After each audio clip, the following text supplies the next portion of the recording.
Olá, pessoal, tudo bem? Você, por acaso, é uma daquelas várias pessoas que me perguntam, doutora, mas e a ozonioterapia? Pode melhorar o meu zumbido? Então, essa live é para você entender de uma vez como que é o processo do caminhar de um assunto controverso até ele poder se tornar uma ferramenta validada para cuidar do ouvido das pessoas. Hoje o assunto é top, então fica aqui com a gente. Afinal de contas, essa é mais uma live do nosso projeto querido Médicos que se Importam. Porque vocês sabem, né? Exercer uma boa medicina é remar contra a maré todo santo dia das nossas vidas. Não é fácil. Mas medicina ocupa um lugar sagrado na minha vida e a gente vai pra frente do jeito que dá. Mas nesse cantinho aqui, a gente faz questão, no projeto Médicos que se Importam, convidar só gente que faz a diferença. Porque conhecimento é básico. Não é isso que a gente busca. A gente busca profissionais que, apesar de toda essa diversidade da medicina, toda essa controvérsia, faz um atendimento humanitário, é olho no olho, porque tem médico que nem isso faz. Ouvidos atentos, atenção integral à pessoa, não a uma orelha com problema. E lógico, empatia e compaixão pelas dores que todo ser humano carrega. Então, esse atendimento diferenciado é o que fisga o nosso coração para que a gente possa convidar pessoas que façam a diferença. E o assunto de hoje é, a pedido de vocês, ozonioterapia e zumbido. E a nossa convidada é master, é lógico, não podia ser diferente. Aliás, deixa eu ver se ela já está aqui. Deixa eu colocar aqui, enquanto eu vou apresentando para vocês. Deixa eu colocar aqui só o nome dela. Pra gente ver aqui, a doutora Emília ainda não tá aqui conectada. Então, eu vou apresentando porque é uma oportunidade para todos nós, né? A doutora Maria Emília Gadelha Serra é otorrinolaringologista, é formada pela Faculdade de Medicina da USP de Ribeirão Preto. Ela tem o mestrado pela Unifesp. Ela é atualmente presidente da Sociedade Brasileira de Ozonioterapia Médica, que é a SOBOM. E olha só, é membro do Conselho Consultivo da Frente Parlamentar Mista em defesa das práticas integrativas e complementares em saúde e também membro da Câmara Técnica assessora em práticas integrativas e complementares em saúde do Ministério da Saúde. Então, essa mulher, ela se envolve em pesquisa, se envolve em divulgação, se envolve em validação. É bastante coisa para uma profissional só. Pronto, já vi aqui que ela chegou, que aí no fluxo para a gente fazer uma ótima dupla e conversar, né, sobre todas essas dúvidas que as pessoas têm. Bem-vinda, Maria Emília, bem-vinda. Tudo bem? Tudo bem? Tá me ouvindo bem? Sim, tranquila. Então tá bom. Tá lindona, né? Eu falo, gente, eu nem contei para vocês ainda na apresentação dela, só falei do currículo oficial, né? A gente tem tanta oportunidade de se encontrar presencialmente nos congressos da especialidade, embora ela vá para ozonioterapia ou vá para zumbido, que são congressos diferentes, né? E a gente vai se encontrar há 10 anos atrás, sabe aonde? Numa aula de balonismo. Você lembra disso, Emília? Em Boituva. Tô eu lá, quem é que eu encontro? Emília Gadelha. Eu fui comemorar meu aniversário naquele dia. Eu lembro, um programa mega especial, né, de comemoração. Sim, foi ótimo. Então, é isso aí. Também adoro coisas fora da caixa, né? E aqui estamos nós para falar do nosso jeitinho fora da caixa, dessas bandeiras que nós duas levantamos, que são fora da caixa. Aliás, acho que por eu ser uma pessoa que há muitos anos levanta uma bandeira de defesa de conscientização do zumbido entre profissionais de saúde, entre o público, mostrando que existem formas diferentes de tratar e que hoje a gente já pode falar que existem até alguns casos de cura, eu farejo outras pessoas que defendem as suas causas, né? As suas respectivas causas. E você é uma guerreira master, tentando levar para frente todo um conhecimento de ozonioterapia, ouvindo inúmeras críticas, porque quem carrega a bandeira tem isso, né? Faz parte da nossa vida, mas mostrando as evidências, mostrando a coerência daquela causa que você defende. Conta pra gente um pouquinho há quanto tempo você está envolvida e você foi fisgada pela ozonioterapia. Eu fui fisgada pela ozonioterapia há 18 anos. Quer dizer, mais tempo, 18 anos não, 18 anos que eu estou defendendo a regulamentação, mas há 23 anos, né, no total. E é interessante isso, porque as pessoas às vezes falam, mas o que que um otorrino, né, uma otorrino faz nessa área da ozonioterapia? E, na verdade, eu brinco hoje em dia que a minha otorrinolaringologia ficou ampliada, porque ela pega o corpo inteiro, não só ouvido, nariz e garganta, né? E aí isso foi um divisor de águas na minha vida realmente, porque depois que você conhece o ozônio, é uma paixão que depois se torna amor, né? E eu brinco que é o meu terceiro filho, o ozônio, é um filho gasoso. Então, ele não tem jeito de ficar sem ele, né? É um amor mesmo. Mas eu acho que não dá, assim, dentro da otorrinolaringologia, que eu imagino que tenha muitos otorrinos aqui hoje assistindo a live, depois que você entende os mecanismos fisiológicos, né, que estão envolvidos, principalmente bioquímica pura, que está envolvida na ozonioterapia, você nunca mais vai pensar que é possível fazer otorrinolaringologia sem ozônio, né? Então, hoje a gente vai conversar sobre isso, né, Tani? A gente vai conversar sobre isso, sobre nossas paixões. Eu faço minhas as suas palavras, né? Só mudo o assunto um pouquinho, porque é isso, né? Porque eu fui também me apaixonar pelo zumbido e hoje trato ele como se fosse um filho etéreo aí. É por causa do zumbido que eu fui conhecer muito mais medicina do que a otorrinolaringologia me mostrou, né? Tá aí uma coisa que conecta, né? Eu falo que o ouvido é um conector né? O zumbido é um conectador do ouvido com outros órgãos do corpo e a ozonioterapia tem essa ação sistêmica, né? Então acho que tem muito a ver. Mas o que eu quero lembrar, como a gente levantou uma bola, convidou um monte de gente, olha aí, em 5 minutos de live já está bem cheio. A gente sabe que esse assunto carrega controvérsias, tanto a ozonioterapia como o zumbido, e tá tudo bem. Porque como dizia o Galileu, a verdade é filha do tempo. Então, a cada momento da nossa vida, vai se agregando mais conhecimento e as nossas ideias vão mudando. E é muito sábio a gente conseguir acompanhar as coisas ao longo do tempo, as mudanças ao longo do tempo e mudar de opinião. E tá tudo bem com isso. Então, se hoje aqui nessa live, que é um espaço aberto, democrático, tiver gente que não gosta do assunto, tá tudo ótimo. A gente só pede para manter o respeito, porque nós duas somos profissionais gabaritadas e merecemos ser ouvidas com atenção. Porque ninguém está aqui perdendo tempo numa segunda-feira para falar bobagem. E por que eu estou falando isso, Emília? Você sabe, né? Nós duas enfrentamos resistência e tá tudo bem. Desde que seja com educação, porque controvérsia não quer dizer que uma coisa não existe ou não funciona. Controvérsia simplesmente quer dizer que estudos diferentes mostram resultados diferentes.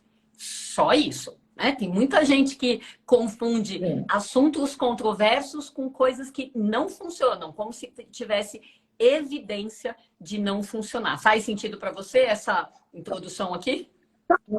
Não, e outra coisa, a ciência só se desenvolve num ambiente de desafio, né? de opiniões controversas, de ideias novas, de inovação realmente. Então, não tem como você simplesmente aceitar que tudo vai ser igual sempre e nada vai mudar nunca. Então, a ozonioterapia tem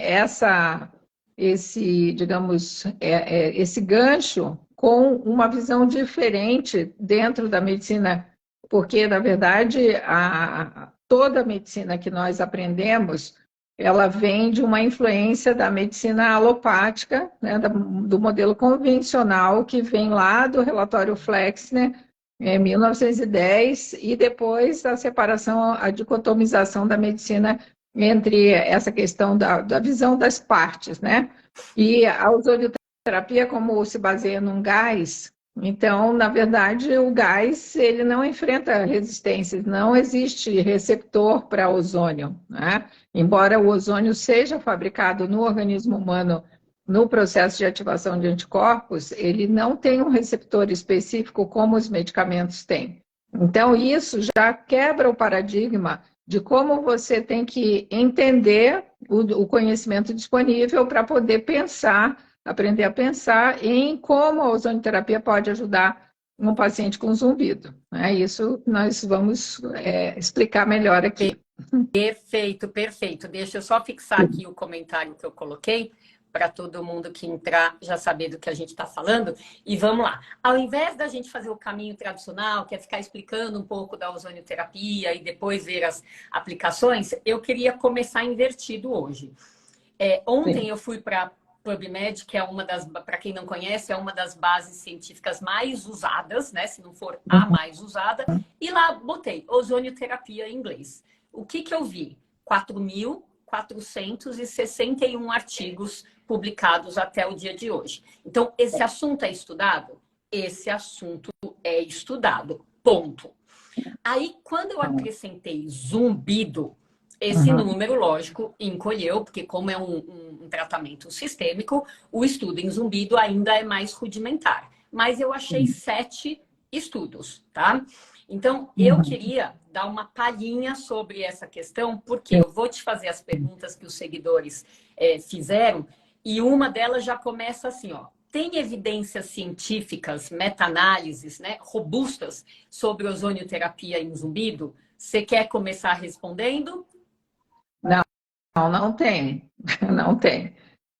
Eu acho que só fazendo uma pequena explicação para que as pessoas entendam, Tani, porque senão a gente fala de um assunto que as pessoas não têm nem noção do que se trata, né? Mas, assim, o ozônio, ele é um gás, né? Ele existe na natureza, aquele famoso cheirinho de chuva é ozônio. Ozônio também é produzido como resíduo dos motores a combustão, e o ozônio surge nessas reações químicas dos motores a combustão justamente para inativar gases que são mais tóxicos, e existe o ozônio da camada de ozônio que fica lá a 20 quilômetros para cima da superfície terrestre, e tem outras tantas 20 a 30 quilômetros de espessura para cima. Então, essa camada de ozônio, tudo é ozônio, né? A diferença é como ele é formado, mas o gás, no final das contas, é igual. E o ozônio que se usa na ozonioterapia, ele também é o gás ozônio O3, molécula triatômica, né? A partir de uma molécula de oxigênio e um átomo de oxigênio reunidos. E é esse ozônio que é usado em medicina, ele simplesmente é o gás produzido por um gerador de ozônio medicinal que é alimentado por um cilindro de oxigênio puro, medicinal, né? Então, tudo é ozônio. A diferença é que, quando você fala no ozônio da poluição ambiental, esse ozônio ele está sendo estudado quando ele é inalado. E a inalação é proibida, porque o ozônio é tóxico para a via respiratória. Então, não se usa ozônio na forma de inalação, né? E isso é contraindicado, e isso não é ozonioterapia. Ozonioterapia é quando você vai usar essa mistura de gases oxigênio e ozônio, fabricado por um gerador de ozônio medicinal profissional, aí sim é ozonioterapia. Então, isso faz toda a diferença. E, obviamente, as áreas onde o ozônio foi mais estudado são exatamente 3. São as dores, dor aguda e crônica, mas principalmente dores de coluna e dor de articulações, em especial o joelho, a cicatrização de feridas, porque o ozônio tem essa a capacidade de liberar fatores de regeneração tissular, e também no tratamento de infecções, como coadjuvante na melhoria da ação dos antibióticos. Então, o tratamento sempre vem basicamente como um tratamento complementar ao tratamento convencional, né? E aí, obviamente, o zumbido é um subtipo do subtipo do subtipo de uma doença que é multifatorial, né? Que tem lá, não sei se já atualizaram o número de causas de zumbido, mas já se falava em 200, né? Não sei mais quantas são, pelo menos 200 causas diferentes. Então, isso, imagine você pensar num tratamento único para 200 causas diferentes. Não existe, né? Então, e reunir pacientes com a mesma característica de zumbido, que possam ter a mesma causa em comum, é difícil. Então, e aí entramos numa questão de que, como o ozônio existe na natureza, ele não é patenteável, então ele não tem os maravilhosos olhos da indústria farmacêutica em cima dele, que patrocinam estudos com 20 mil pessoas. Então, onde nós vamos achar 20 mil pessoas com um zumbido igual dentro das 200 causas, né? Então, daí já começa essa dificuldade de conseguir fazer estudos que sejam tão amplos, meta-análises, etc. Então, essa é a introdução que eu acho que merecia. Perfeito, show de bola, né? Porque eu acho que esses bastidores, as pessoas precisam entender, porque às vezes a mente delas é muito simplista, né? Funciona ou não funciona? Eu recebo perguntas assim todo santo dia, seja de paciente, seja de seguidor. O tratamento que for, funciona ou não funciona? Então, essa diversidade, às vezes fica muito difícil para as pessoas, né, que não estudam, entenderem, né? Então, eu quero pegar esse gancho aqui da parte científica, nessa dificuldade, e pegar o comentário aqui do Dr. Ricardo Parisi de Moura, que está colocando aqui, já porque eu mencionei que uma seguidora tinha colocado a questão existem evidências robustas? O que o Ricardo está colocando aqui? A medicina baseada em evidência ajusta as regras dos estudos científicos para serem efetivos somente para medicamentos. Opa, pulou aqui o coisa dele já passou lá para cima. Mas é, de fato, uma dificuldade, né? Em ter estudos que sejam considerados robustos, né? Seja para a ozonioterapia, para o zumbido, a mesma coisa, né? Então, e não é porque não tem robusta que a gente não vai considerar o que tem atualmente, tá? Porque o que tem atualmente é sempre uma linha do tempo crescente. Acho que é isso que as pessoas precisam entender, né? Então, veja, não tem uma meta-análise ainda, né? Um dia é possível que tenha, porém, aliás, não tem uma meta-análise com a análise conjunta de todos os casos, mas tem uma revisão sistemática do ano passado, que fez, que inclusive é brasileira, que fez o quê? Selecionou 264 artigos, excluiu 260, porque, gente, é um pecado, né? Essas revisões sistemáticas do jeito que a gente vê.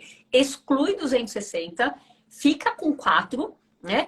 E dentro dessa ideia, dos 4 que comentaram sobre zumbido, falta evidência. Então, por quê? Não é que não tem, faltam critérios para a gente poder juntar os estudos, ver semelhança e falar nesses 4 a evidência de melhora do zumbido. Porque cada um é feito de uma maneira diferente. Então, leiam, interpretem direitinho as evidências, as revisões sistemáticas. Não ter a evidência no momento a literatura é tão bagunçada, tão heterogênea, que não me permitiu chegar a uma conclusão com um estudo só, tá? Juntando uma sopa de letrinhas para dizer que palavra está formando. Então, essa ideia também acho que é importante.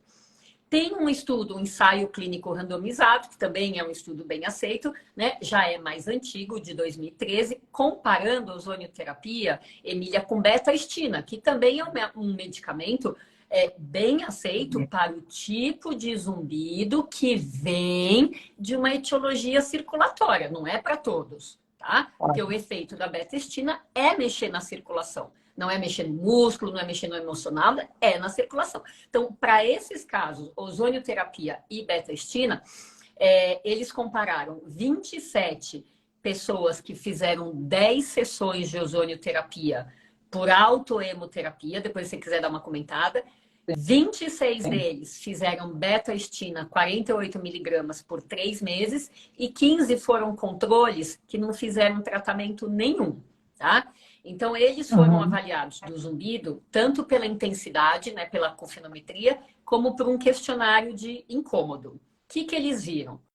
Pré-tratamento, os 3 grupos tinham o mesmíssimo tipo o mesmíssimo grau de incômodo do zumbido. Quem tratou com ozônio, quem tratou com beta-estina e quem não tratou. Então, semelhantes entre si. E aí, foram feitos esses tratamentos, ou ozônio, ou beta-estina, ou nada, foram avaliados 3 meses depois, 6 meses depois, e o que se viu? Que a beta-estina melhorou os pacientes, que a ozonioterapia melhorou os pacientes, pré e pós, se mantiveram 6 meses esse efeito, só que a ozonioterapia melhorou do mesmo modo que a beta-estina melhorou. Ou seja, não houve diferença no grau de melhora, mas houve melhora nos 2 tipos de tratamento. Então, se a pessoa lê isso, não houve diferença, fala, é tudo igual. Não é tudo igual. A questão é que as 2 coisas podem ser tratamentos com alguma eficiência. Faz sentido para você isso? Claro. O detalhe é que o ozônio, ele, assim, tirando o incômodo de, eventualmente, do tipo de aplicação, ele não tem efeito colateral, né? E todo medicamento pode ter. Então, assim, isso é um parâmetro que eu acho que tem que ser avaliado. Agora, assim, Tani, eu penso o seguinte, talvez valesse a pena eu explicar quais são os mecanismos de ação da ozonioterapia, porque aí você pode derivar e entender por que motivo esse gás poderia fazer esse efeito em determinados tipos de zumbido. Obviamente não em todos, Vai né? lá, pode ir. Então, olha, a questão, primeiro, é que a medicina baseada em evidência, como se condicionou a achar que a única forma de avaliar a cientificidade de determinada terapia, né, ela tem suas limitações, exatamente por conta dessa necessidade de um grande número de pacientes, de você padronizar o tipo de patologia de doença, e tentar uniformizar os pacientes daquela forma, né? Então, isso é um ponto. E o outro detalhe que eu acho que é pouco conhecido é que não sei se, obviamente, você sabe disso, mas talvez nem todos que estejam aqui assistindo saibam, só 10%, 10 a 11% de todos os procedimentos usados em medicina tem nível de evidência A, que é o máximo. O resto tem nível de evidência B ou C. Ou seja, 49%, por exemplo, numa revisão feita na cardiologia por 2 sociedades de cardiologia norte-americanas, 49% tinha nível de evidência C, que tem a ver com a experiência do médico. E nem por isso deixa de ter validação científica. É menos dentro do critério da medicina baseada em evidência, mas não é desperdiçado. Por exemplo, no caso de tratamento, um determinado medicamento que foi indicado para tratamento de câncer de renal, era um paciente que melhorou, criou a evidência, né? Então, para aquele paciente, obviamente é 100%. Para um paciente com zumbido que possa ser beneficiado pela ozonioterapia, para ele é 100%, não é 10%, né? Não é 49%. Então, eu acho que esse parênteses tem que ser feito, porque nós fomos meio que catequizados a só aceitar, e essa conversinha, né, entre aspas, que é uma espécie de narrativa que você corta qualquer discussão científica, porque vai dizer assim, não tem evidência, não tem meta-análise. Só que tem outros trabalhos que os relatos de caso, imagina, se você tem 5.000 casos de um zumbido de origem vascular que melhorou. Se você reuniu os 5.000 casos, você já tem uma evidência, né? Então, isso é um aspecto importantíssimo que eu acho que tem que ficar claro, porque fica essa, de certa forma, uma narrativa de que não, isso não tem evidência porque não tem uma meta-análise, uma revisão sistemática da literatura. Mas os mecanismos de ação pelos quais a ozonoterapia funciona, eles são autoexplicativos, né?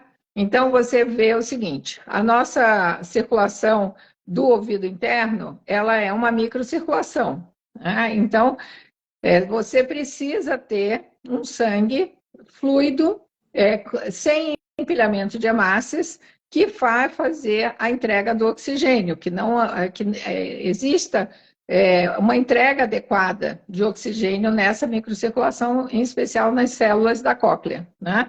Então, isso é importantíssimo. Então, se você tem uma pessoa que tem uma condição vascular ou hematológica, em que esse empilhamento de hemácias, que nós chamamos o fenômeno de Rouleau, ele acontece, o ozônio, só por esse mecanismo, ele já tem o potencial de melhorar. Por quê? O ozônio é um gás carregado de carga elétrica negativa, né? E todas as vezes que as hemácias no nosso sangue estiverem negativas, elas estão soltas. E elas têm capacidade de flexibilidade da membrana da hemácia e, portanto, ela consegue caminhar dentro da microcirculação e fazer o dever de casa de entregar o oxigênio adequadamente. Acontece que, se ela estiver positiva, que acontece em casos de isquemia, por inflamação ou por hipóxia, ela muda a carga elétrica, ela fica positiva, essa positividade faz com que as hemácias agreguem e formem um fenômeno de pilha de moeda, ou Rouleau. Então, isso é um ponto, é um mecanismo de ação da ozonoterapia, pelo efeito da carga elétrica negativa.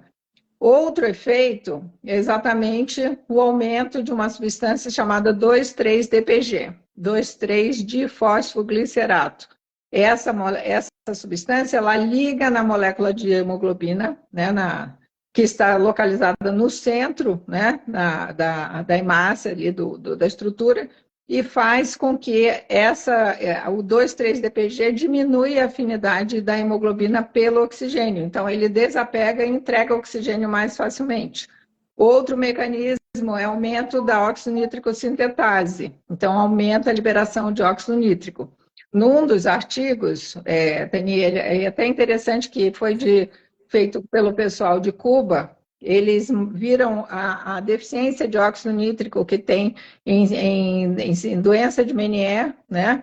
E outras condições otorrinolaringológicas que podem ter queixas de surdez e zumbido. Então, a liberação de óxido nítrico, que tem uma característica de fazer vasodilatação, também é muito importante. Outra ação que o ozônio faz é aumentar o tônus do sistema nervoso parasimpático. Então, uma pessoa altamente estressada, ela pode ter manifestações de zumbido, seja por contratura muscular, por outros mecanismos relacionados ao tônus simpático, né, do estresse. E aí o ozônio, isso já tem estudos desde o ano de 2000, feitos pelos pesquisadores russos, mostrando que o ozônio faz um aumento do tônus parasimpático do indivíduo. Então, são vários mecanismos que estão em ação e eles não são excludentes. Não é porque o ozônio faz a alteração da carga elétrica que ele deixa de inibir deixa de estimular a óxido nítrico sintetase e produz o aumento do óxido nítrico, entende? Ele faz tudo junto. E isso por que acontece? Basicamente porque ele age num sistema intracelular que se chama NRF2. Esse sistema, ele controla, ele modula a função de, no mínimo, 220 genes. Né? Hoje em dia, já tem estudos falando que o sistema NRF2 controla cerca de 1.000 genes. Então, ele simplesmente faz uma modulação da função do gene. Né? Não é algo que interfere no funcionamento da célula, no sentido de mudar a característica genética de ninguém. Né? Ele simplesmente regula a expressão do gene para mais ou para menos, fazendo o que nós chamamos modulação. Então, isso é muito importante. Então, se você pegar esses efeitos conhecidos que também impactam na produção das enzimas antioxidantes intracelulares de proteção da célula, juntar muitos efeitos benéficos, entende? Então, o conhecimento desses efeitos faz que a gente possa pensar, inclusive para futuras pesquisas, e eu vi, né, eu fiz essas revisões dos artigos também, você viu que boa parte, a imensa maioria deles, vem da Turquia. E a Turquia vem usando ozônio só há 13 anos. Só que lá o governo estimula a pesquisa nas universidades turcas de ozonioterapia. Então, tem trabalhos de regeneração de nervo facial, né? Tem regeneração de outros nervos em localização corporal, tem trabalhos em coluna, né? Aplicações variadas do ozônio, não só na área da otorrinolaringologia. Não, com certeza. E mesmo que você tenha falado, né, que a gente não tem ainda um nível de evidência A, como muitos dos problemas não têm, eu acho que é importante, já que, né, tem pessoas controversas, tem pessoas aqui na live agora, nesse momento, comentando coisas controversas aqui, acho bacana a gente pontuar o que realmente tem, né? Porque o que tem é válido, né? Então, eu vou puxar um gancho que você pegou aqui com trabalhos em animais, né? Trabalhos em animais têm uma vantagem de provar um ponto muito facilmente, mas animal é animal, gente é gente, né? E eu vi trabalhos aqui de prevenção do efeito, da eficácia da ozonioterapia na prevenção do trauma acústico e na prevenção da ototoxicidade por cisplatina. E eu quero puxar esse gancho para o zumbido, apesar de na pesquisa em animal não ter sido estudado o zumbido, e sim a perda auditiva. O que acontece? Vai fazer 2 meses que eu estive num congresso de zumbido na Irlanda, que não tinha 4 anos, né? Desde a pandemia. E foi muito bacana ver algumas pesquisas experimentais sobre trauma acústico induzido em animais, mostrando, comprovando que além da lesão auditiva, a gente tem um processo inflamatório cerebral. Inflamatório do cérebro por causa da lesão por ruído. Ou seja, as coisas nunca são do jeito que a gente imagina, elas sempre são mais amplas, né? Então, dentro dessa ideia de lesou o ouvido, tem processo inflamatório no cérebro, lógico que abre porta para uma série de outras opções de tratamento que visam inflamação para as pessoas que já têm zumbido, né? Não os animais que já têm zumbido por causa de um trauma acústico e não melhoraram com os medicações, os tratamentos convencionais. Mas por que eu estou colocando isso? Porque um trabalho de prevenção de trauma acústico ou de cisplatina, né, de pessoas que já sabem que tem um tumor, vai ter que usar um medicamento ototóxico, que pode perder a audição, que pode ganhar um zumbido, etc.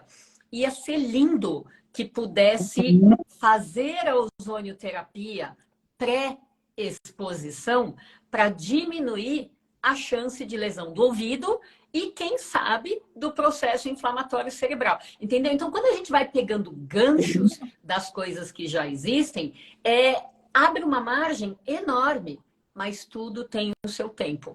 Então, neste momento que eu e a Emília estamos aqui conversando com vocês, não tem essa evidência, mas olha como tem coerência aquilo que a gente está pensando. E daí, como eu falo, a verdade é filha do tempo. Alguma hora, com esse avançar das pesquisas, a gente pode chegar a ter uma evidência que convença mais pessoas. Só que enquanto não convence, existe a massa cinzenta aqui trabalhando. Vou dar um outro exemplo também, Emília, que é muito realidade que a gente vivencia aí há 29 anos, com a questão do zumbido, é que só há 2 anos a gente publicou a primeira pesquisa cujo desfecho final era ver cura do zumbido. Então, isso não quer dizer que a gente desenvolveu um método para curar zumbido. Isso quer dizer que a gente conversou com 80 pessoas que se consideraram curadas do zumbido depois de já tê-lo pelo menos 3 meses, já estavam sem ele há pelo menos 6 meses, e nós entrevistamos essas pessoas para ver o que elas fizeram. Como assim elas chegaram na cura do zumbido? E a gente viu uma diversidade enorme. Então, ainda não tem nessa amostra ninguém que tenha se curado, atribuído a cura, vamos dizer assim. As pessoas atribuíram as curas a determinadas coisas e eu só anotei esses resultados, tá? Não tem ainda ninguém atribuindo a cura à ozonioterapia. Mas eu quero que você, se ficar sabendo de alguém que ficou sem zumbido depois da ozonioterapia, por favor, me encaminhe, tá? Porque vale muito a pena. Como eu quero publicar de novo quando eu chegar em 200 casos, né? A gente está com 159, eram 80, já está com 159, já dobrou uma meta, né? Eu quero 200 para poder encorpar e fazer análises que esses 80 não me permitiram. E aí é lindo a gente ter um menu de opções de tratamento para as pessoas entenderem que nada nessa vida de tratamento é para 100% das pessoas. Porque qualquer tratamento que melhora 100% das pessoas é milagre, não é tratamento. Tratamento, eu falo simples, dentro de uma coisa simplista, tratamento é coisa que melhora de 1% a 99% das pessoas. Porque 100% é milagre, zero, né, não é tratamento. Então, a ideia é que a gente vá vendo quem que é bom candidato para ozonioterapia e quem não é. Do mesmo jeito que a gente tem que ver quem é bom candidato para medicamento e quem não é. Quem é bom candidato para fisioterapia, quem não é. Quem é bom candidato para medicação e quem não é. Então, eu acho que refinar essas características individuais do paciente, do zumbido do paciente, do corpo do paciente, do tratamento, ajudam o profissional de saúde a ter um pouquinho mais de ideia do prognóstico. Quem é que eu posso mandar com mais segurança que tem mais chance de melhorar? Você tem alguma noção sobre quem são os melhores pacientes com prognóstico para melhorar com a ozonioterapia, com ou sem zumbido? Olha, meu feeling, né? Porque eu acho que não existe já o mapa de evidências científicas da ozonioterapia em geral, né? E isso está publicado. Foi uma metodologia nova criada pela BIREME, que é a Biblioteca Virtual da Saúde. Eu sou coautora desse mapa, e esse mapa está publicado também no site da Organização Pan-Americana da Saúde, da OMS. Então, não é que não exista evidência da ozonioterapia em geral, não tem estudos muito robustos em ozonioterapia nos zumbidos, né? Porque não é um zumbido só.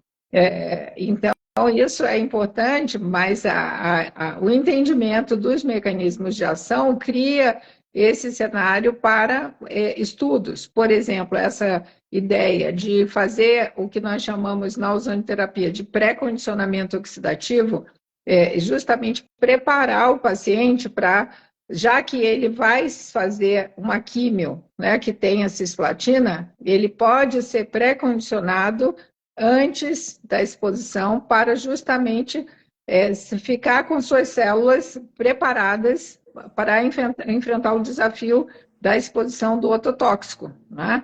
Então, isso é totalmente dentro de um racional científico que já se usa para outras questões. Por exemplo, tem trabalhos de pré-condicionamento oxidativo em coração, em rins, em fígado, né? E o foco, eu acredito que o melhor respondedor de zumbido, de um portador de zumbido para a ozonioterapia são os pacientes que têm causas vasculares, isso sem dúvida.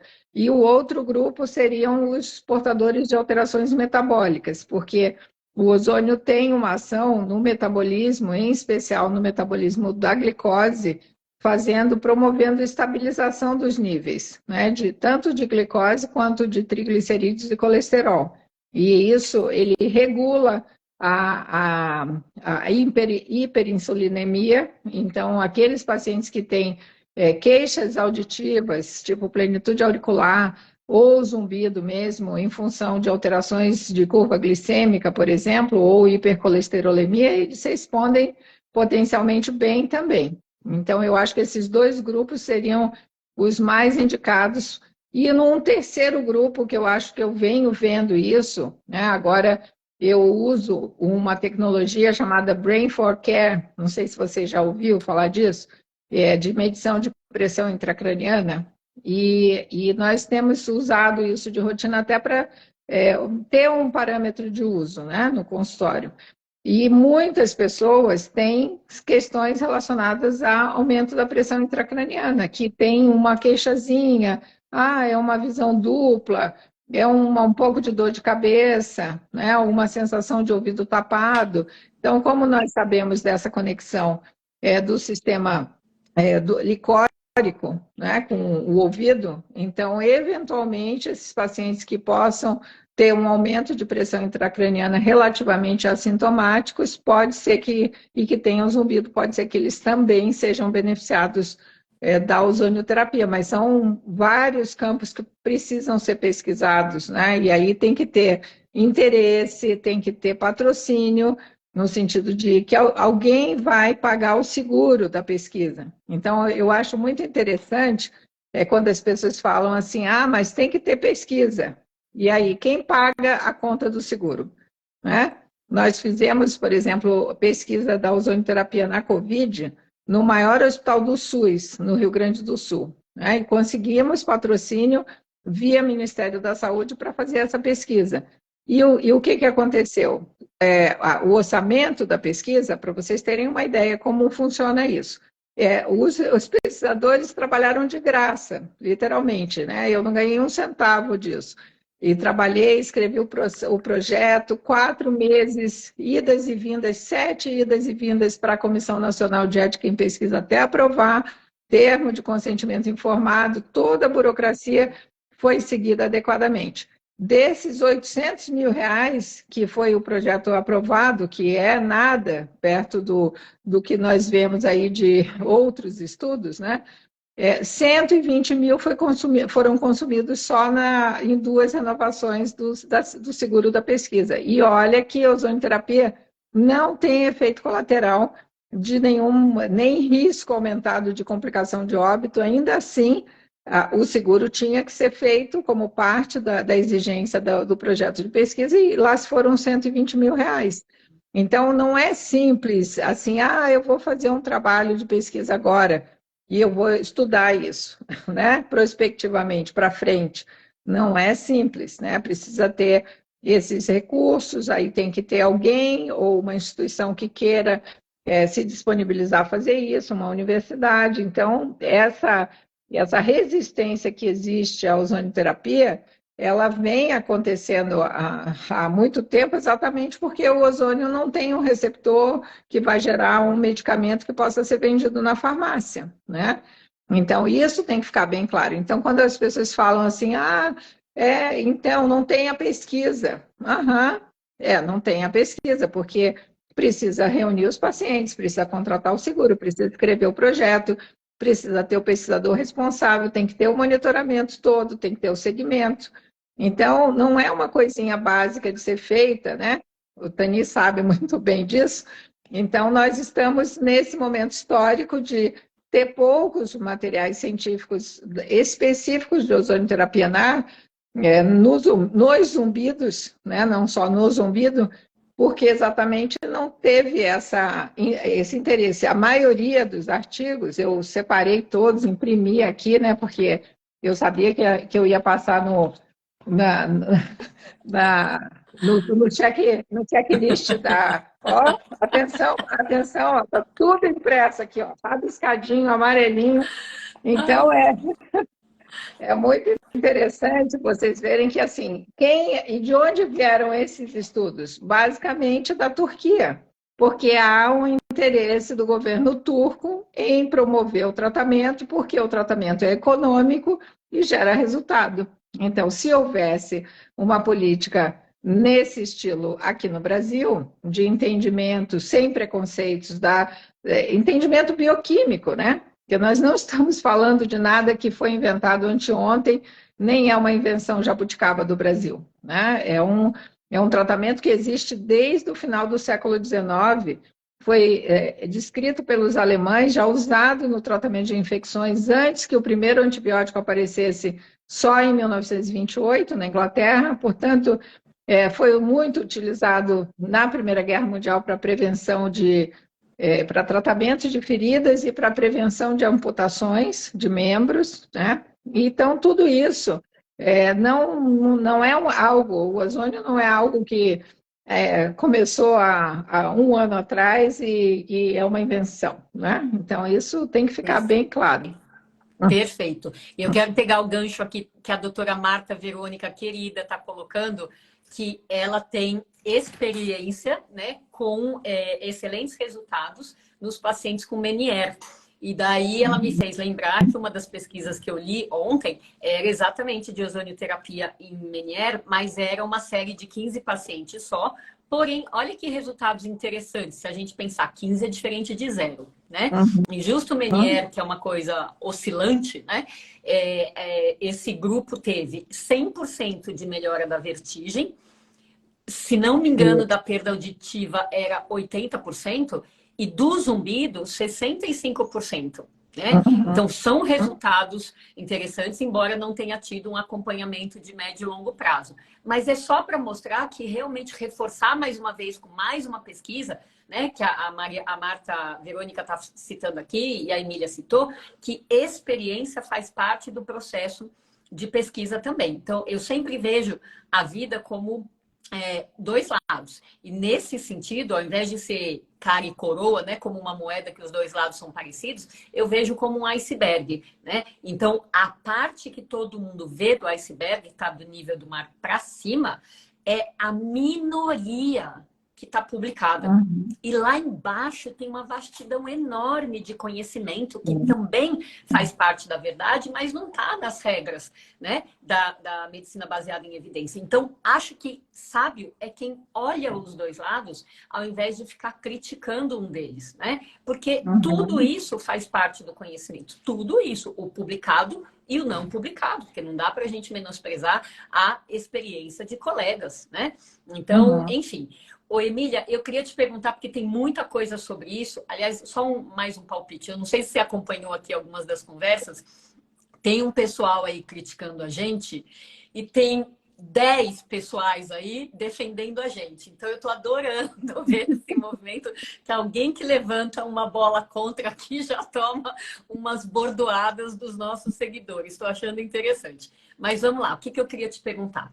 Pensando nos nossos sintomas aqui, otorrinolaringológicos, principalmente no zumbido, na perda de audição, na tontura, etc., no ouvido, quais são as vias de administração mais indicadas de ozonioterapia, na sua experiência, independente de pesquisa, e quantas sessões, como é que você administra isso? Dose, número de sessões e frequência para que as pessoas possam entender, já sabendo que existe variabilidade.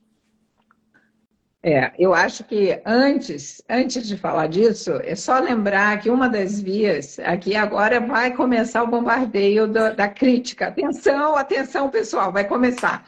Eu vou falar sobre a fase anal do Freud. Mudou, saímos do zumbido e vamos para a psicanálise. Mas, olha, o trabalho exatamente da ototoxicidade pela cisplatina, a via de aplicação da ozonioterapia foi a insuflação retal, né? E aí você fala assim, mas como? Fez uma aplicação retal e chegou até o ouvido, né? Como pode isso? Alguém explica esse fenômeno da natureza?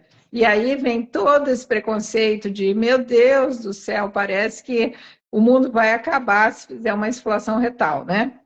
Na época que teve essa discussão da aplicação da insuflação retal na Covid, o nosso ex-presidente Bolsonaro até fez uma gracinha e tal. Eu até gravei um vídeo que eu falei, meu Deus do céu, como assim, né? Nada a ver, porque a sonda retal tem 3 milímetros de espessura, é menor que um supositório que se coloca no bumbum do bebê, né? Então, uma sonda, um colonoscópio, ele vai ter 13 a 15 milímetros. A sonda retal tem 3 milímetros. Então, não dá nem para sentir, não dá para gostar, não tem nenhum tipo de situação. Então, as pessoas que se incomodam muito com esse assunto, elas devem ter realmente uma fixação na fase anal do Freud, que acontece lá entre 2 a 3 anos, né, dos 18 meses a 2 anos até os 4 anos de idade, porque não tem cabimento. E aí, eu resolvi falar da insuflação retal porque Eu achei até interessante que essa via que fez essa proteção da cisplatina foi exatamente a via retal. E por que a via retal?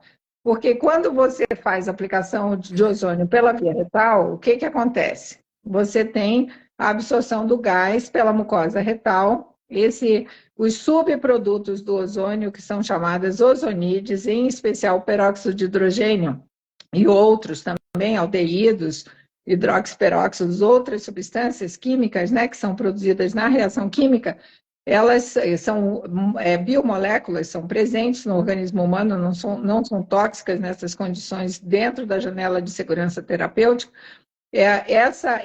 Principalmente o peróxido de hidrogênio, como ozonide, vai ganhar circulação linfática e a circulação sistêmica e vai fazer o efeito no fígado, vai ser absorvido sistemicamente e vai circular no sangue e também vai chegar na circulação do ouvido interno. Então, vocês vejam que aparentemente algo que foi aplicado lá à distância, mas que é uma via sistêmica de aplicação, ela vai fazer efeito no ouvido, como faria no olho ou na mucosa do nariz, na mucosa oral, no sistema linfático, em qualquer lugar, porque o gás, né, e os seus subprodutos, eles são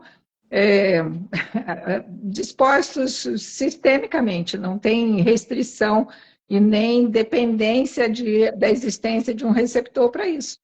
Então, é interessante ver isso, né? E a insuflação retal é uma das vias de administração sistêmica, a outra é a grande autohemoterapia, que também, um dos estudos mostrou que foi exatamente usada a grande autohemo, em que você remove entre 50 a 100 ml, no máximo 200 ml de sangue, num sistema fechado, estéril, né, todo controlado, e aplica o gás por um sistema descartável. Também existem vários sistemas na Europa, eles têm uns frascos a vácuo que já vem com anticoagulante, né, pequena quantidade, e faz essa mistura, essa mescla e devolve no mesmo acesso venoso do paciente. Então, essa via, chamada grande autohemoterapia, é uma das vias citadas nos artigos de Zumbido, e é exatamente o princípio do uso dessa modulação que vai ser feita em relação às hemácias, aos leucócitos e às plaquetas. E, posteriormente, na fase inicial, todas essas ações nas 3 principais frações do sangue, dessas células, e depois ocorre a formação dos lipoperóxidos, que são a reação com os fosfolipídios de membrana e com os ácidos graxos poliinsaturados, com ligações duplas e triplas de carbono. Então, esses lipoperóxidos, eles fazem ação sistêmica também em todos os órgãos e glândulas, e isso é responsável pela sensação de bem-estar, de alívio de fadiga nos atletas. Por exemplo, há os relatos de melhora da performance esportiva, né? E uma dessas ações tem a ver com a regulação do sistema nervoso parasimpático. Então, tem muitos benefícios, entende? Então, essas vias são as vias sistêmicas. Agora, um dos artigos, ele comenta sobre a aplicação local no músculo, na musculatura paravertebral, né? Porque aqui nós temos a artéria vertebral e a drenagem também cervical e venosa, e nós temos essas aplicações de gás em pequenas quantidades.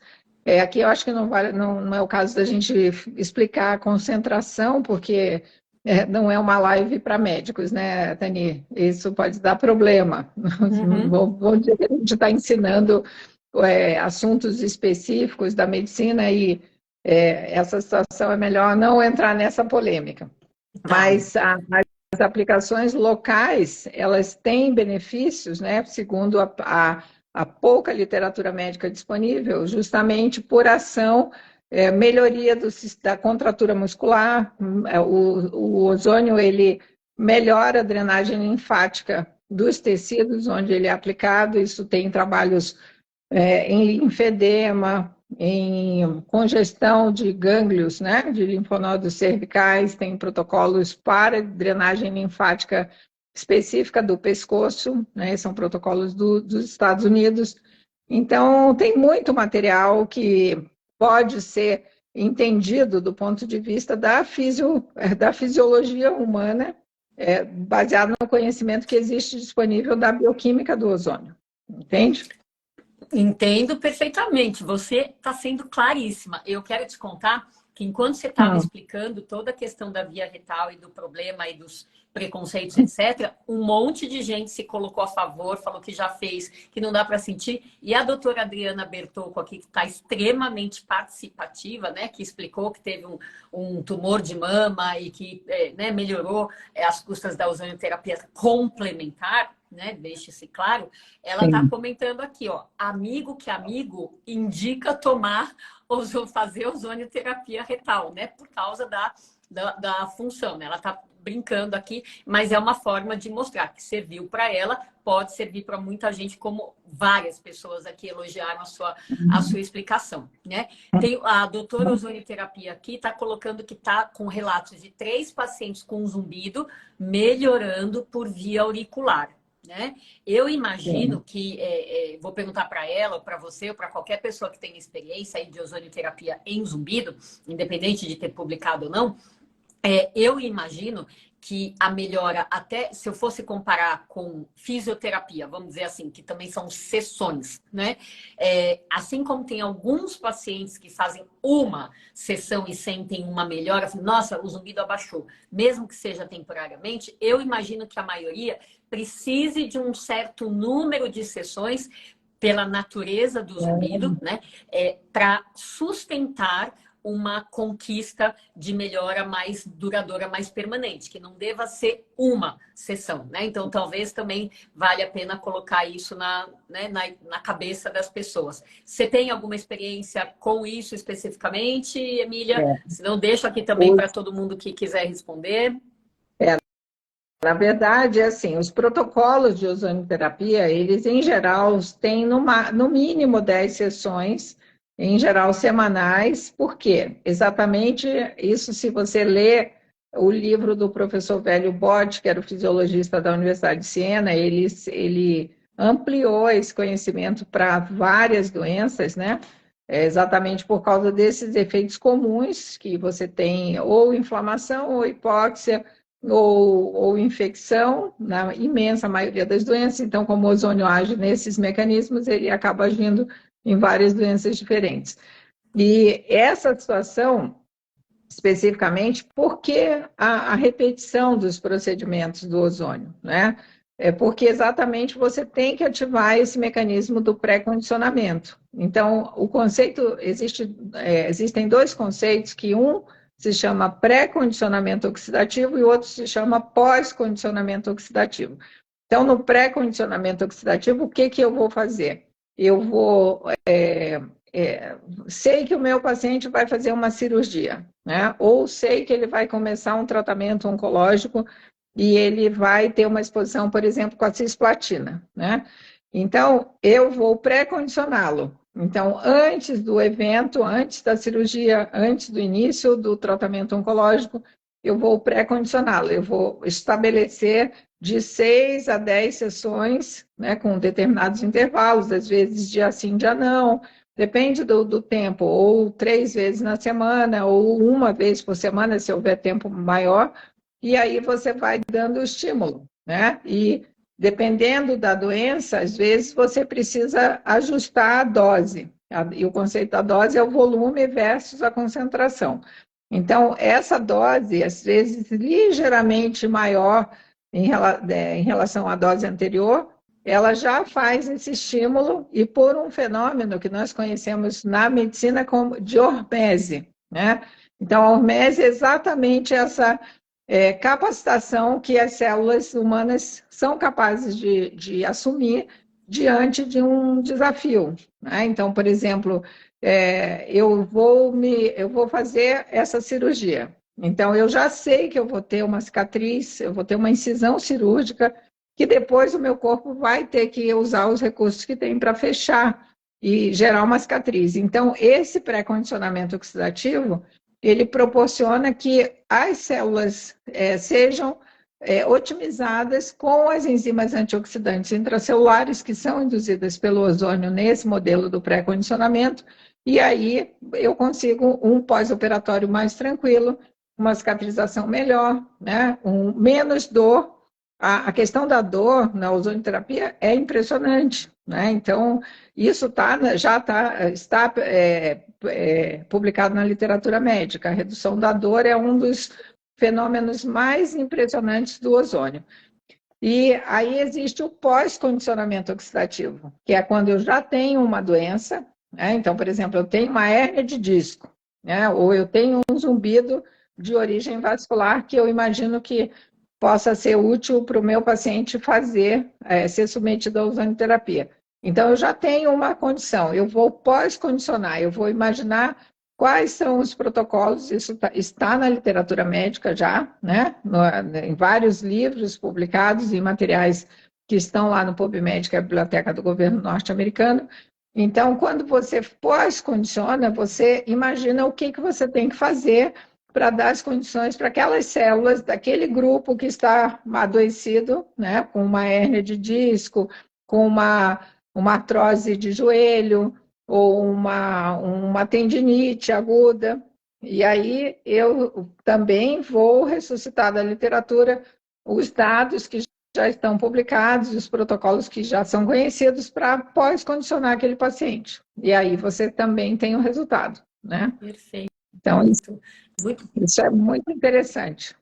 Com certeza. E me conta uma coisa, para a gente já pensar em caminhar aqui para o fim, tem bastante gente comentando aqui da via auricular, né? Se tem indicação, se é boa, se para zumbido poderia ser uma boa coisa também, né? E daí queria que você respondesse isso e queria que você fechasse aqui com como você acha que está esse panorama da ozonioterapia em nível governamental, né? Em que processo que a gente está aí, como é que está a sua participação nisso? Sim. Olha, a insuflação auricular, eu conheci a insuflação auricular com um dentista de New Jersey, que é o Philip Mollica, né? Então, ele, nos Estados Unidos, o pessoal da odontologia começou com a insuflação auricular. Eu, particularmente, eu não conheço artigo científico na metodologia que a gente gosta, né? Que tenha provado que a insuflação auricular faça esse efeito todo, né? Mas, obviamente, se você, por exemplo, tem um processo infeccioso ou tem uma cicatrização, eu já vi caso de fechamento de perfuração de membrana timpânica com insuflação auricular, né? Refez a membrana timpânica, refez, eu vi. Né? Eu pude ver isso acontecendo ao vivo e a cores. Então, o ozônio, se você colocar o ozônio numa bolsa plástica e cicatriza uma ferida e você vai vendo isso acontecendo, nada impede que isso aconteça também na membrana do tímpano ou na cicatrização de um pólipo de uma membrana do tímpano, uma coisa assim. Mas a insuflação auricular que eu conheça não tem artigos específicos. Eu já vi artigos russos mais antigos de aplicação do gás, mas simplesmente aplicação não da forma com o estetoscópio, que foi uma inovação que vem desse grupo da odontologia norte-americana, né? Até é interessante falar, porque as pessoas falam assim, recentemente publicaram uns editoriais aí meio fraudulentos sobre os problemas, supostos problemas da ozonioterapia que não existem, né? Mas essas pessoas escreveram, a FDA proíbe a ozonioterapia. Não tem isso. Tem a imensa maioria dos estados norte-americanos hoje em dia autoriza. Tem legislação estadual dizendo que o paciente tem liberdade, junto com o seu médico, de escolher o melhor tratamento. E não tem nenhuma proibição. E isso é fake news, né? Uhum. Então, basta vocês entrarem, www.AAOT, American Academy of Ozone Therapy, né? .com. Então, isso e aí vocês olham lá, encontre um profissional. E aí você vai ver, a imensa maioria dos estados norte-americanos sempre tem o profissional médico, ou o profissional dentista, ou o naturopathic doctor, né? E eles fazem ozonioterapia, e existe uma sociedade norte-americana de ozonioterapia, e tá tudo bem, como diz a Tani, né? E tá tudo bem, entendeu? Agora, aqui no Brasil, nós começamos esse processo de regulamentação da ozonioterapia com a fundação da Associação Brasileira de Ozonioterapia em 2006. Eu fui a fundadora e primeira presidente, depois fui reeleita, e hoje em dia eu sou presidente da Sociedade Médica, né, que também está se modificando para abraçar outros profissionais. E o que nós vimos foi muita tentativa de boicote e descredibilização da ozonioterapia por desconhecimento, inclusive com o uso desses argumentos esquisitos, né, sobre a insuflação retal e tal, que mostra que não tem nada a ver, né? E nesse caso não está tudo bem, não está tudo bem. Assim, é feio isso, porque mostra ignorância no sentido do desconhecimento e, às vezes, um tiquinho de má fé, de tentar minar alguma coisa que, porque você não conhece, você não quer saber. Então, procura estudar, explora o PubMed, vai lá ver e explora o mapa de evidências da BIREME, antes de dizer que não tem evidência científica. Então, isso é muito simples de resolver. Eu sou super tranquila com isso, porque eu acho que nós fizemos um trabalho de regulamentação da ozonioterapia para todas as profissões de nível superior no Brasil, né? A medicina, numa resolução de 2018 ainda, mantém a questão do procedimento experimental, mas nós conseguimos abrir uma Câmara Técnica dentro do Conselho Federal de Medicina. Nós apresentamos os trabalhos que foram produzidos pelo Grupo Brasileiro, do qual eu faço parte, né? E nós mostramos que a ozonioterapia tem, sim, evidência científica, aliás, mais do que muitas terapias que estão aí como seguras e confiáveis, né? E esse processo da regulamentação já está disponível na odontologia, na medicina veterinária, na enfermagem, farmácia, biomedicina, fisioterapia, biologia e na medicina agora já entregamos toda a documentação para a Câmara Técnica, né, dentro da Câmara de Novos Procedimentos em Medicina, do CFM, do Conselho Federal de Medicina, e nos próximos, eu acredito que talvez no próximo mês, seja submetida à plenária para a liberação de uma nova resolução da ozonioterapia na medicina, depois de 18 anos. Né? Não foi fácil, porque eu não sei se eu já comentei com você, Tani, na outra gestão do Conselho Federal de Medicina, eu recebi um processo, porque nós fizemos todo esse processo, ajudamos no projeto de lei federal, e durante as audiências públicas eu coloquei os conflitos de interesse do Conselho Federal de Medicina, na época, né, em 2015, e eu sofri um processo do próprio Conselho Federal de Medicina que disse que eu estava atentando contra a honra do CFM. Né? Então, eu mostrei, o juiz me absolveu, disse que eu não tinha nada, não fiz nada errado, eu simplesmente comprovei o que eu apurei e ponto final. Né? Você não me contou, mas eu fiquei sabendo, porque isso é coisa que, né, que vaza. Mas eu pensei, essa é uma mulher peituda, com certeza. E com tudo não, eu acho que eu sou a única médica já processada diretamente pelo CFM que ganhou do CFM. Parabéns! Não é fácil, né? Parabéns, tem várias maneiras da gente marcar a história, né? Da gente se tornar inesquecível. Mas é isso mesmo. Que assim, toda essa discussão, ela passa por aquela frase do Schopenhauer, né? Que primeiro você é ridicularizado, no segundo momento você é fortemente atacado, e depois é aceito como auto-evidente.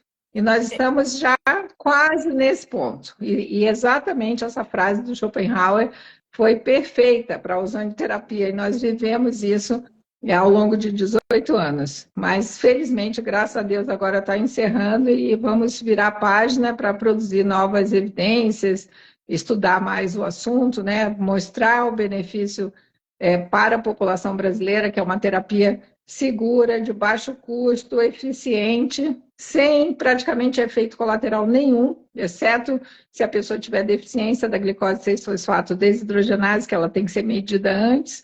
E aí, se ela não tiver, é só benefício praticamente. Então, sabendo usar e sabendo indicar bem e sabendo, tendo responsabilidade pelos seus atos como profissional de saúde, está tudo bem, né, Tânia?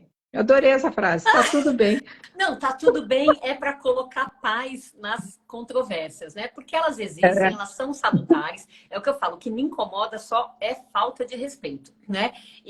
Mas fora isso, né? É super saudável. E do jeito que você citou o Schopenhauer, que eu adoro também essa frase, né? Que quem está na frente de um caminho vai ser atacado. Não tem como, não tem como, né? Eu lembro sempre o Galileu, que é uma história de vida que eu adoro, e fico pensando o que seria da gente se até hoje as pessoas achassem que a Terra era o centro do sistema solar, né? Quer dizer, são conhecimentos que têm um certo momento que faz sentido, mas quando muda, demora tanto para a comunidade enxergar que esse, para mim, é um tempo perdido. Eu, Emília, não tenho um pingo de dificuldade de mudar de opinião. Para mim é só questão de me mostrar a coerência. Eu nem preciso de evidência robusta. Eu preciso de coerência, de lógica, fazer. Isso fez sentido. Agora, daqui para frente, do sentido que fez para mim, daqui para frente vamos começar a reparar nas coisas. E se não fosse isso, então eu não tenho um pingo de restrição de aceitar a ozonioterapia como parte do tratamento do zumbido, de todas as coisas de otorrino, da medicina, não tem um pingo de problema. Assim, mas a gente vivencia isso porque é o mesmíssimo processo em paralelo de colocar na cabeça das pessoas que a cura do zumbido pode existir. Elas querem muito, mas daí quando não acontece com elas, mas acontece com o fulano, isso é mentira, porque eu tenho zumbido há 20 anos. Gente, desde quando o caso da pessoa né, dá para generalizar toda uma conduta, nem o de cura, nem o de fracasso. Tem de tudo na medicina, no zumbido e fora do zumbido. E eu acho que essas são coisas tão simples para a gente que está acostumado com a heterogeneidade, mas tão difíceis de fazer as pessoas entenderem, delas ampliarem o pensamento para coisa simples. Tudo tem o seu espaço, principalmente em sintomas como o zumbido, que são absolutamente heterogêneos, tem inúmeras causas envolvidas do ouvido, do metabolismo, da cervical, emocionais, um monte. É claro, gente, que não vai ter da ATM. É claro que não vai ter um único tipo de tratamento. É claro, né? Então, quanto mais opção tiver, todo mundo sai ganhando. A multidisciplinaridade do zumbido sai ganhando. O paciente pode até ficar perdido, porque ele fala, mas quem que eu procuro, então? É o otorrino? É o dentista? É o fisioterapeuta? É o ortopedista? Quem que eu procuro? Mesmo que ele fique perdido, é importante entender que existe campo para todo mundo trabalhar, nos profissionais, trabalhar direito, e existem opções para cada paciente poder ser orientado ao seu tratamento. Então, essas coisas são básicas, precisam desse entendimento, né? O resto a gente vai construindo junto, né? Sim. Então, Emília, querida, eu quero muito te agradecer por você ter aceitado o convite. Estamos aqui já 1h20 quase de live, né? De você ter debulhado aí com esse conhecimento, com essa experiência. Deu para a gente ter um pinguinho do que é a sua vida nesses 18 anos aí de batalha. Mas sim, é isso, a gente termina essa live tendo certeza que a saga de cada uma de nós ainda continua por muitos e muitos anos, não só, e não vai parar depois da aprovação do governo, né, do reconhecimento das pessoas, não vai parar, porque a gente foi mordida pelo bichinho do quero mais, eu quero fazer, eu quero transformar, eu quero movimento, né? Eu quero espalhar aquilo que para mim é uma verdade. Então, dentro desse brilho no olho que você teve aqui o tempo inteiro, eu tenho certeza que você ajudou a formar a cabeça das pessoas que estiveram aqui, ó, 250 pessoas que estiveram aqui, né? Porque o brilho no olho vai passando confiança, vai passando verdade. E o resto é o tempo de cada um, que a gente também respeita, não é isso? Com certeza.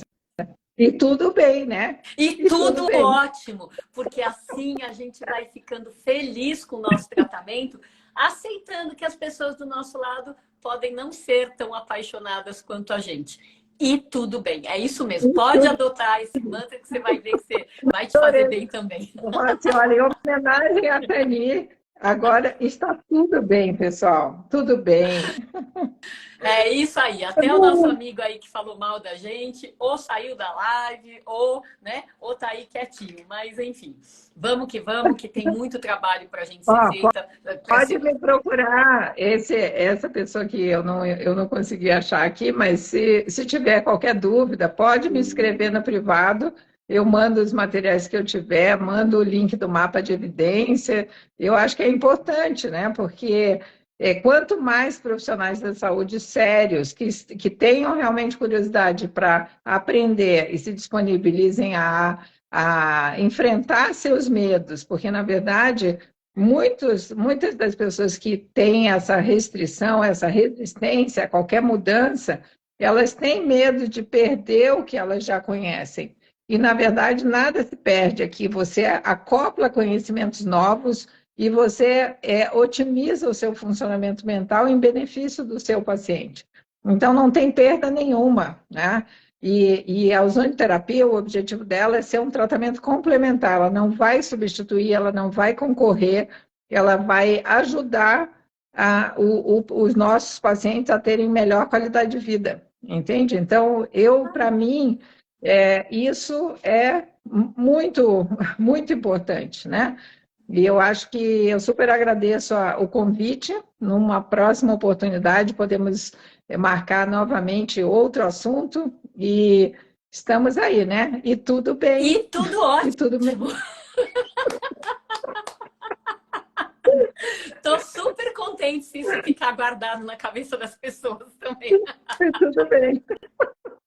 Gente, você sabe que a gente tem que trabalhar com bom humor, né? Porque isso A faz gente se parte da diverte. vida. Os médicos que se importam é isso, né? A luta é todo dia, mas o bom humor também, né? Tem que ficar aí. Então, um Olha, beijo, eu um quero abraço falar aí. uma coisa. Pode falar. Eu quero falar uma coisinha. Olha, nossa chapa, posso falar um pouco do CREMESP?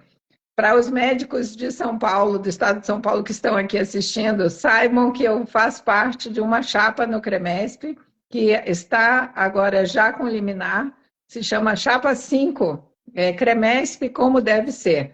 Então, toda essa possibilidade de aceitar inovações, né, reconhecer os conhecimentos que estão além do nosso dia a dia normal, é parte da nossa proposta de trabalho. Então, vocês que quiserem saber mais, podem me mandar um direct, né, ou entrar no site da nossa chapa, que é o cremesp, como deve ser.com, e está tudo bem. E chapa 5. Novo slogan. Estamos tudo bem. É isso aí, queridona. Mais uma vez, então, gratidão, gratidão, gratidão. Olha, vou até te mostrar a plaquinha da gratidão que eu tenho aqui, que eu ganhei, ó. Que é outra coisa que enche o nosso coração, além desse tudo bem, é a gente ser grata por todas as oportunidades, né? Olha aqui, eu vou te mostrar a plaquinha do amor. Que lindo. É isso aí, é assim que a gente trabalha. E por isso que somos médicas que nos importamos, né? Então, gente, os nossos seguidores todos que tiveram firmes e fortes até essa hora, gratidão especial para vocês, que vocês levem muitas coisas dessa live. Eu vou postar daqui a pouco, vou compartilhar com a Emília, vou ver se ela posta no feed dela também e vou deixar um espaço para vocês comentarem. Vamos espalhar esse negócio por aí, porque tem muito conhecimento aqui que ela né, brindou a gente com isso. Isso vale a pena chegar em mais olhos, ouvidos, mentes e corações. Tá bom, pessoal? Contamos com vocês então, tá bom? Obrigadão, Emília, mais Isso uma aí. vez. Se cuida, tá? Um beijinho. Tudo de Beijo, bom. Boa noite, tchau. pessoal. Um beijo ozonizado.